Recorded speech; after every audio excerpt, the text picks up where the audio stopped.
سلام، بعد مدت ها برگشتیم با توتون رد رپری با هم تجربهش کنیم ببینیم چه توتونیه.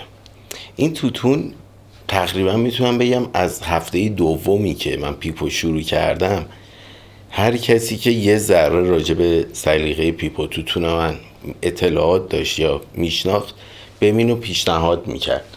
یعنی الان چندین ماه هی داره این توتون به من پیشنهاد میشه که حتما تستش کن و این چند وقتی هم هست که این توتون دستم رسیده. خیلی سخت بود برام که تا اینجا صبر کنم تا نوبت این توتون برسه و بخوایم با هم تجربهش کنیم. درشی که باز میکنیم بوی لاتاکیا و بوی شاید گوجه یه همچین بوهایی میده. بوی لاتاکیا و بوی گوجه میده تقریبا. آره. بعد لاتاکیا ها تقریبا چیزی که من فهمیدم اینه که دو جور بو میدن. یه سری لاتاکیایی که تو پیترسونا استفاده میشه، یه سری لاتاکیایی که مثلا توی همین رتره رد رپری استفاده شده. یا پیور لاتاکیا، بوی لاتاکیا شبیه لاتاکیای اینه ولی مثلا مال ارلی مورنینگ پیترسون کلا یه بوی دیگه میده، کلا مال پیترسونا. حالا احتمالاً اونا تو لاتاکیای سوریه، مال سوریه است و این یکی ها مال قبرسه. چیزی که فهمیدم، خیلی مطمئن نیستم بابتش ولی ظاهرا برنامه این شکلیه.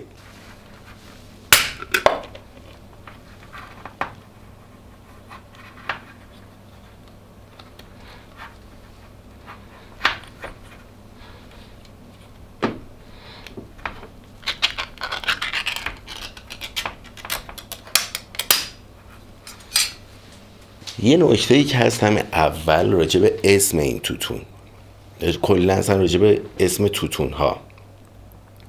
ببینید نوشته رتری اس رد رپری.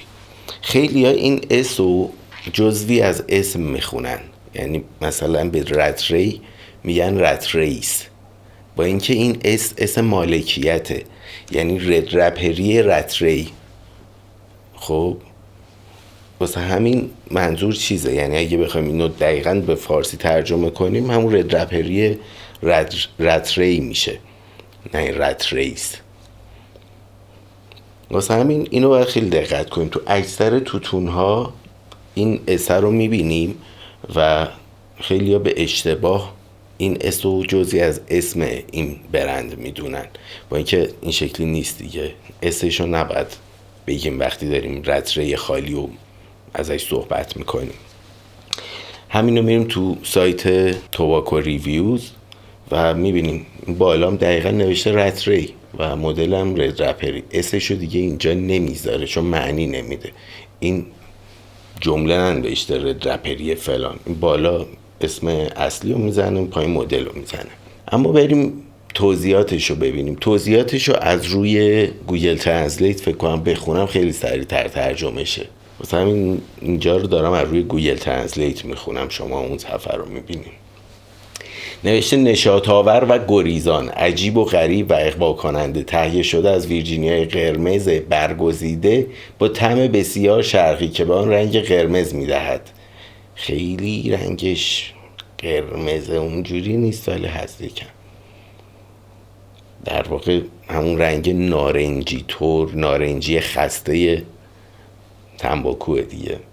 با خود به خودی یک سیگار خوب در لوله میسوزد. اینجا رو گوگل ترنسلیت پوکیده، اینجا میگه که خودش توی لوله، که منظور همون لوله پیپه، خود به خود دیگه نه، خودش خیلی خوب میسوزه ولی مثل یه سیگار، که حالا منظورش اینه که کلا خیلی راحت میسوزه دیگه مثل سیگار. بعدش نوشته توضیحات جدید، یک ترکیب تیره جذاب و کاملا متعادل از تنباکوهای ویرجینیا شرقی، کوندیش سیاه و مقداری لوکس لازقیه، که توتون لوکس لاتاکیا.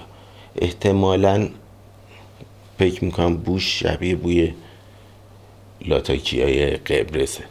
میگه خاکسترش به رنگ خاکستری کمرنگه که دقیقا مثل یه سیگار خوبه و یک مخلوط فوق‌العاده تند.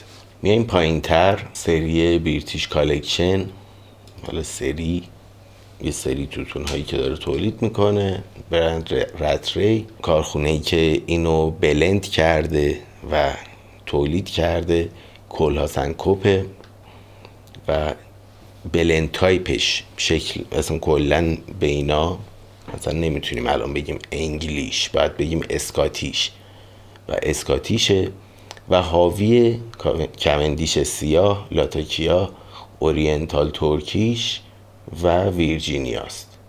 فلیورینگ نداره، یعنی هیچ کیسینگ چیزی نداره بهش عطر و طعمی اضافه کنه. کات میکسچر نوشته، تقریبا مثل روبانی یه هوا خوردتر در همتر و تینای 100 گرمی و 50 گرمی داره.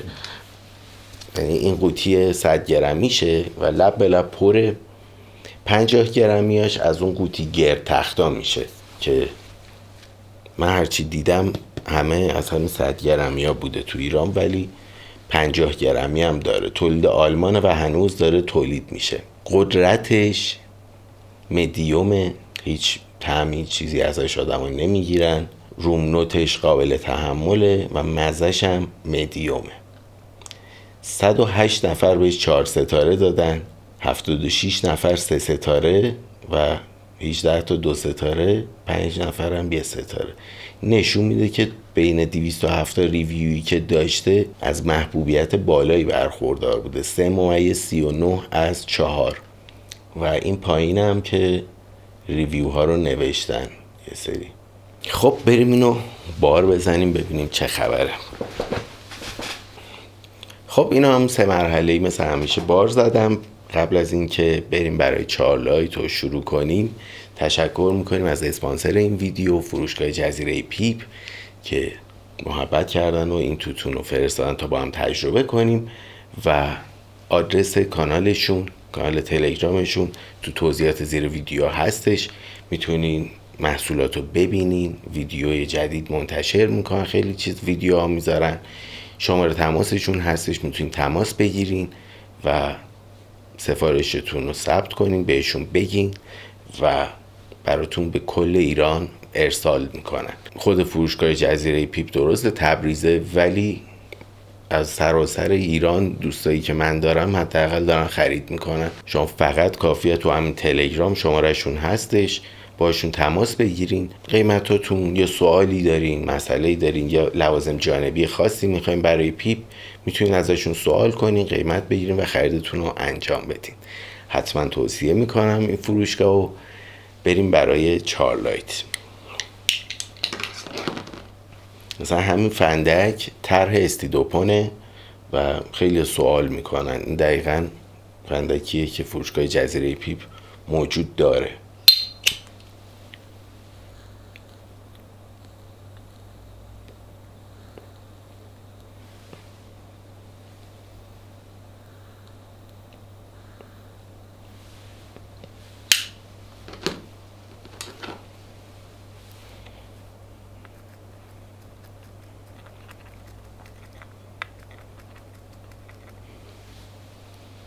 چارلایتش که خیلی جالب بود، هم مزه لاتاکیای متناسب، نه خیلی زیاد نه خیلی کم.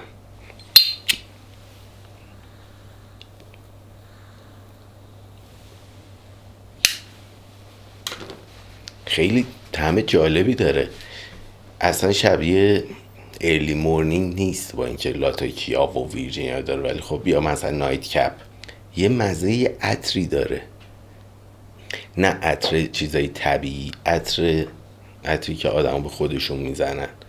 یه بوی یه عطری هست توش، جدای بوی لاتاکیا. بوی لاتاکیا که قالبه و مزه لاتاکیاش هم مثل مزه پیور لاتاکیاست. البته میگم مثل مزه پیور لاتاکیا، قطعا خیلی ملایم تر، ولی جنسشو منظورمه.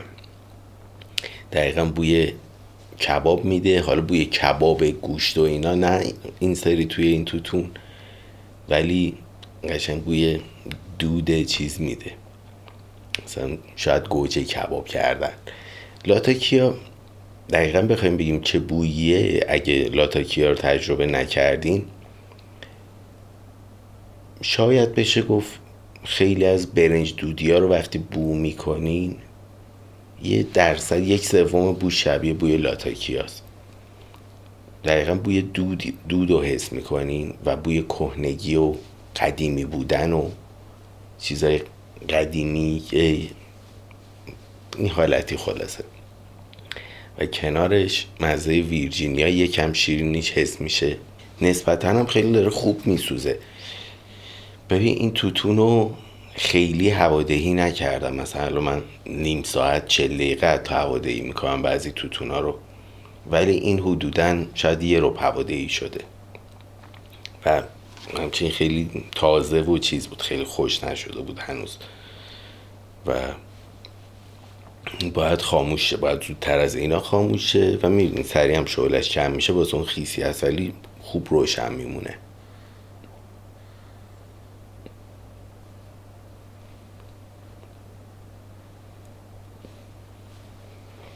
خیلی حس توتون همراه هم میده، توتونی که میشه زیاد کشیدش، میشه همراهت باشه و پیش بری باش، مثلا میری کاری داری جایی میری اگه بخوای یه توتون ببری، توتونیه که میشه پشت سر هم کشید فکر میکنم.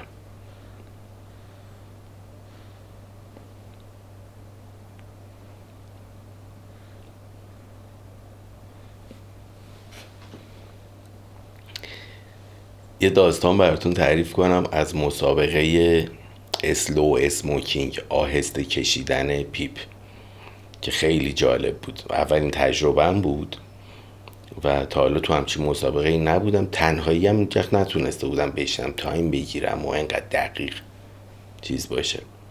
ولی خب با بچهای کلاب گیتار و پیپ میتینگ بود و گفتن که امروز سورپرایز داریم واسهتون،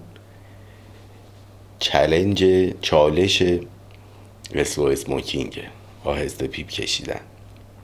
این چالش ها اینجوری ببین یه بازی های خیلی مرسومیه تو دنیا، یعنی کار ابداع جدیدی نیستش، از چیزهای خیلی مرسومیه که هست. حالا یه ذره قانونا فرق داره که قانونا همیشه اول بازی اعلام میکنن.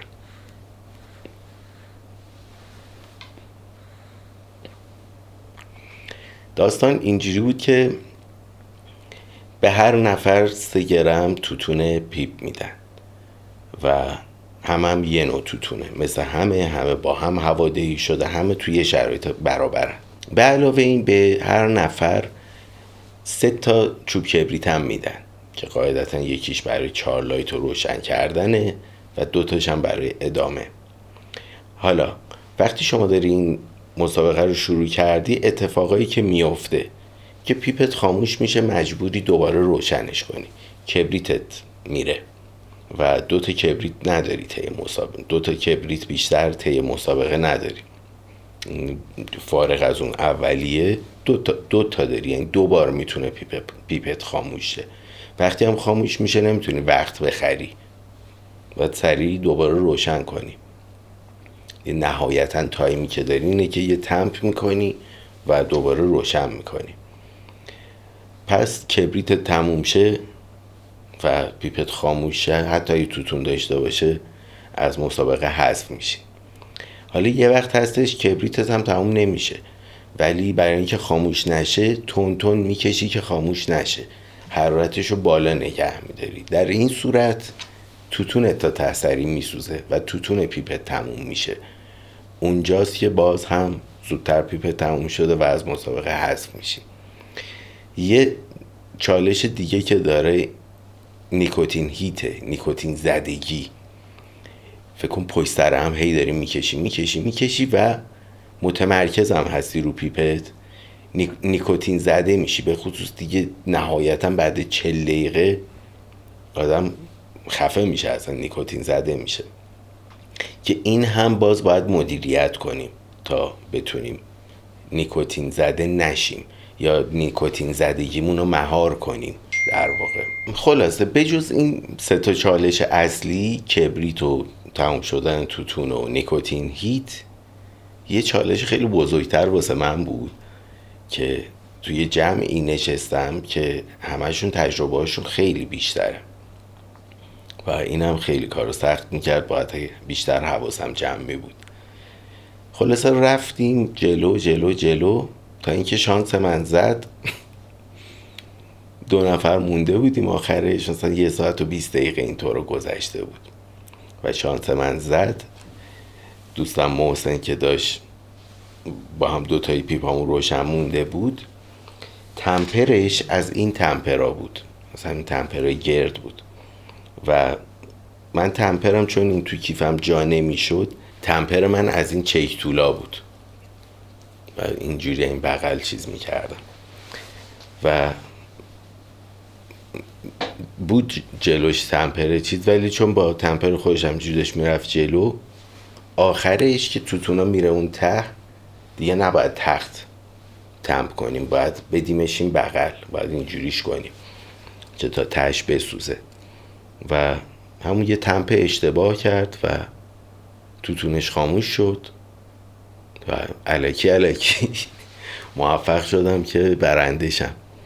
حدوداً 1 ساعت و نیم روشن بود. مسابقه فکر میکنم 1 ساعت و 25 دقیقه طول کشید و مثلا پیپ من هم 1 ساعت و نیم روشن بود.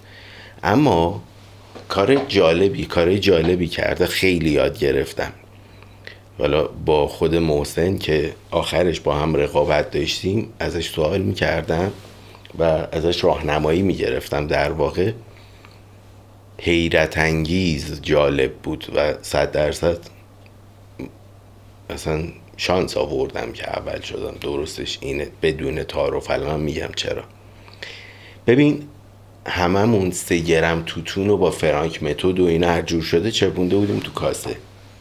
این کار رو نکرد و یه کاسه کوچیک، حالا من مثلا کاسه بزرگ انتخاب کرده بودم، ولی یه پیپ با یه کاسه کوچیک که از این 3 گرم نیم گرمش هم حتی شاید استفاده نکرد، همینجوری جلوش بود و به یه اندازه پیپشو پر کرد. بعد خیلی طی این فرایند به پیپ هم دست میزدیم، حرارت ها رو میدیدیم. پیپش خنک بود و آخر داستان بعد از اینکه مسابقه تموم شد همون پیپ رو روشن کرد و حدود 20 دقیقه دیگه هم توتون داشت پیپش و پیپ من اصلا دیگه توتونی نمونده بود واسش، آخرش بود. حالا نهایتا لحظه ای که مال اون خاموش شد تا مال من 5 دقیقه من توتون داشتم، ولی اینجوری حساب کنیم 1 رو بیشتر توتون نگه داشته بود و 3 گرم هم پر نکرده بود، شاید 2.5 گرم پر کرده بود، یعنی توتون کمتر ولی زمان بیشتر. خیلی عجیب غریب اختلاف داشت نسبت به بقیه بچه‌هایی که تو مسابقه شرکت کردن و اینو حالا باید یاد بگیرم. یعنی اصلا حس چیز ندارم که بگم بالاخره خوبه ها برام که بالاخره تونستم مثلا طی چند ماه اسموکی که خاموش نشه کشیده بودم 1 ساعت و نیم یا بیشترم کشیده بودم، ولی اون وسطش یه استراحت هم میکردم. این که پشت سر هم پیپتو روشن نگهداری 1 ساعت و نیم نان استاپ، این کار رو تا حالا نکرده بودم و خیلی زیاده. با استراحت مثلا 1 ساعت و نیم 1 ساعت و 45 دقیقه بوده که حالا اون وسط مثلا میگم 1 ساعت و نیم تا 45 دقیقه 3 تا 5 دقیقه اون وسط استراحت کنی 1 ربع میزنه اضافه میشه به دیگه. واسه همین اینکه یه بند پیپت روشن باشه تو همچین حالتی، اصلا تا حالا تو زندگیم اینجوری پیپ نکشیده بودم. خیلی هم سنگین بود، یعنی با چایی و خورما و اینجور چیزا نیکوتین هیتو داشتم مدیریت میکردم که حالم بد نشه. خیلی سنگین بود ولی شانس آوردم دیگه. یعنی حالا مال بقیه هم نمیدونم وضعیتاشون چی بود، ولی چون خیلی ها بودن شانسی یه لحظه پیپ خاموش شد، کبریتا تموم شد رفت. یه ذرم شانس دخیل هستش توی این داستان. ولی با محسن که صحبت میکردم و شرایط پیپش رو دیدم فهمیدم که حالا باید برم یاد بگیرم. یعنی یکی از دوستان میگفتش راه افتادی دیگه، یاد گرفتی. ولی واقعیتش اینه که تازه فهمیدم باید خیلی یاد بگیرم، خیلی یاد بگیرم. یعنی اصلا هیچ جوره برام قابل فهم نیستش که چطوری یه نفر میتونه اینجوری مدیریت کنه، توتون کمتر، زمان خیلی خیلی بیشتر. و نان استاپ هم پیپش روشنه، خنک نگه میداره پیپشو. مثلا یه جاهایی برای روشن نگه داشتنش اصلا خدا من نمیتونم حرارت رو پایین نگه دارم، حرارتش میره بالا. به خصوص رسیدن به آخرای کاسه کلن حرارت پیپم خیلی بالا بود. حالا اولش چرا خنک داشتم میرفتم، ولی رسیدن به آخراش خیلی حرارت بالا بود و اتفاق عجیبی بود.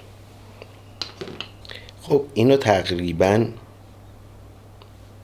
بیشتر از نصفشو کشیدم. حالا تا ته پر نکرده بودم، تا اینجاها پر کردم مثلا، ولی تقریبا داره میره تا آخرش.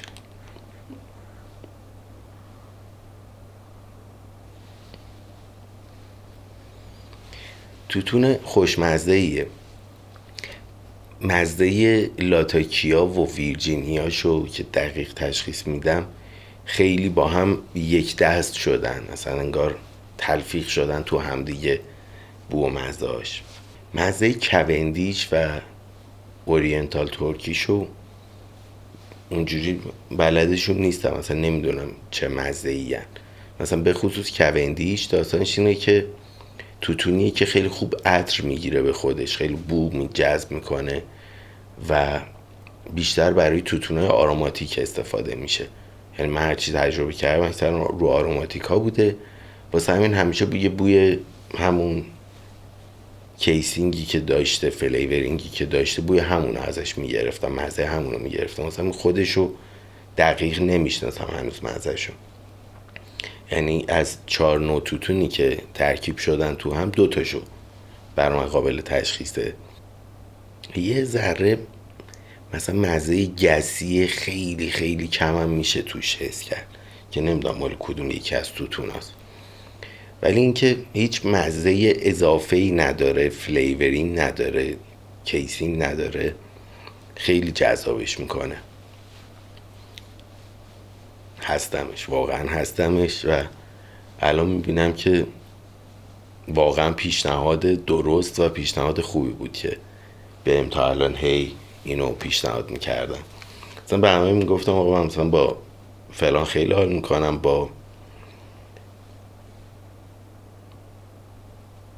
با ارلی مورنینگ و بعدش مثلا نایت کپ خیلی چیز نیست. یعنی بین این توتونایی که این مدت با هم تست کردیم، تجربه کردیم، نایت کپ خیلی جایگاهش اومده پایین تر روزن، ولی جایگاه ارلی مورنینگ همچنان بالاست و این هم یه رقیب خیلی سرسخته برای ارلی مورنینگ، حداقل برای من. البته حداقل که نه، حد اکثرش هم برای من. کلا دارم راجع به نظر خودم و تجربه خودم میگم دیگه، چون این چیزا خیلی سلیقه‌ایه. بعد شیمی دهن آدم ها حتی با هم فرق داره، سلیقه آدم ها با هم فرق داره. یعنی یه چیزی که من دارم ازش لذت میبرم یکی دیگه واقعا ممکنه متنفر باشه ازش. واسه همین من هیچ وقت نمیتونم بیام بگم که ارلی مورنینگ توتون خوبیه یه حرف مطلقه، یا نمیتونم بیام بگم رتره رد رپری توتون خوبیه. توتون خوبی که هست به طور کلی، ولی نمیتونم بیام مطلق راجبش حرف بزنم، چون برای یه سری میتونه خوب نباشه. یکی مثلا به کوندیش حساسیت داره، یکی از بوی لاتاکیا خوشش نمیاد، خب برای اون آدم قطعا نمیتونه خوب باشه دیگه. ولی اگه توتونه انگلیش و اسکاتیش مد نظرتونه، قشنگ یه ترکیب جذابه، خداییش خیلی جذابه. سوزش دماغش اول به 25 صدم از 4 نمیرسید، از 5 نمیرسید، میام 4. ولی الان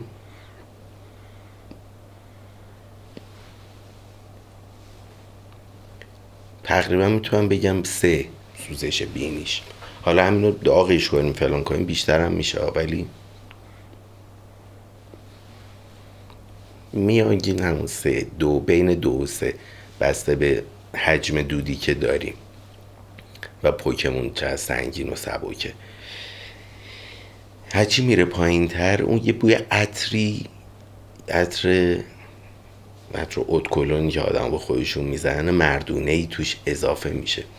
اینو من دارم توی یه سری توتونا میگیرم و نمیدونم دقیقا این مال کدوم توتون میشه، مال کدوم نوع توتونه، ولی اینجام دارم حسش میکنم.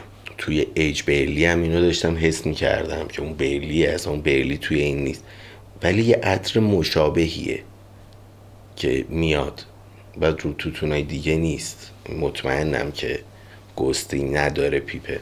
بعد این عطری هم که دارم راجبش صحبت میکنم میتونیم بگیم اگه مقدار بوهایی که ازش میگیریم، تعداد طعم و مزایی که ازش میگیریم 10 تاست، این تقریبا 1 از 10 تاست. اونم یه جاهایی ظاهر میشه. این بخوایم میانگین بهش یه چیز بدیم میشه گفت 25 صدم، 25 1/4 1 در واقع. این خیلی کمتر از 1. بوی خیلی عطر کمیه این که میگم. شاید حتی یه چیز با شیمی دهن من همچین چیزی تداعی کنه واسه یکی دیگه مزه دیگه باشه.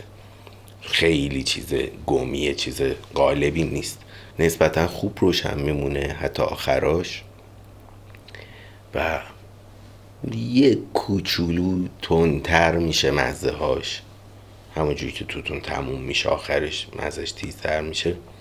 یه ذره مزهش تیزتر شده، خیلی کم، تقریبا همون مزه رو داره و مثل بقیه توتونای انگلیسی و اسکاتیشه تقریبا. البته اسکاتیشا رو هنوز روش چیز ندارم، بیشتر من انگلیش بازم، ولی جالبه، یه دست میسوزه و توتون همراهیه اونجوری. حالا توتون بوی عجیب غریبی از توش در بیاد و اینا نیست، ولی خیلی جذابه. حالا اگه براتون جالب بود شاید چند وقت دیگه یه ویدیو درست کردم راجع به این که چه داستانایی چجوری پیش بردم اون چالش اسلو اسموکینگی که داشتیم. یه سری پیچیدگی ها داشت قشنگ واسم و هی چالش های مختلف، فقط خاموش شدن پیپ نیست، واقعا با خیلی چالش های مختلف آدم طرف میشه. مثلا حالت عادی تو پیپ داغ میشه خب ولش میکنی دیگه، میذاری کنار خنک میشه دوباره ادامهشو میری، ولی اینجا باید مدیریت کنی، نمیتونی ولش کنی. از اون ورم نمیتونی به پیپ آسیب بزنی برای یه باری بازی. پیپ مهمیه، این پیپ خیلی من دوست دارم و مدیریت خیلی چیزاش یه هوا پیچیده میشه، از اون سادگی در میاد، به این راحتی نیست و حالا بازم باید یاد بگیرم. ولی اگه دوست داشتین راجع به همین این تجربه اولم دقیق ترین که چی کار کردم، با چیا مواجه شدم و بیشتر میتونم براتون تعریف کنم. این هفته گذشته که تقریبا هیچ ویدیویی نداشتم تو جفت کانالا، احتمالاً تا یک هفته دیگه هم یه ذره فعالیتم کمتر باشه. حالا یه ذره وقتم آزادتر شده نسبت به هفته پیش، ولی این مدت یه کوچولو فعالیتم کمتره، ولی حتما برمیگردم. سعیم میکنم این هفته ویدیوها رو بیشترش کنم که کانال خالی نمونه و فاصله نیفته بینمون. در کل راجب رد رپری رتری خیلی جالبه. حالا اون بوی گوجه‌ای هم که از تینش میگیریم اینجا هیچ ردی ازش نیست، ولی در کل توتون جالبیه. حالا کاری ندارم با بو و فلان و این حرفا، کلا بوی لاتاکیا هست، یعنی بوی توتون لاتاکیا دار میده و لاتاکیا داره جذابی هم هست. نیکوتینه کارشو کرد دیگه تا آخر این داستان. مراقب خودتون باشید تا ویدیوی بعد. خداحافظ.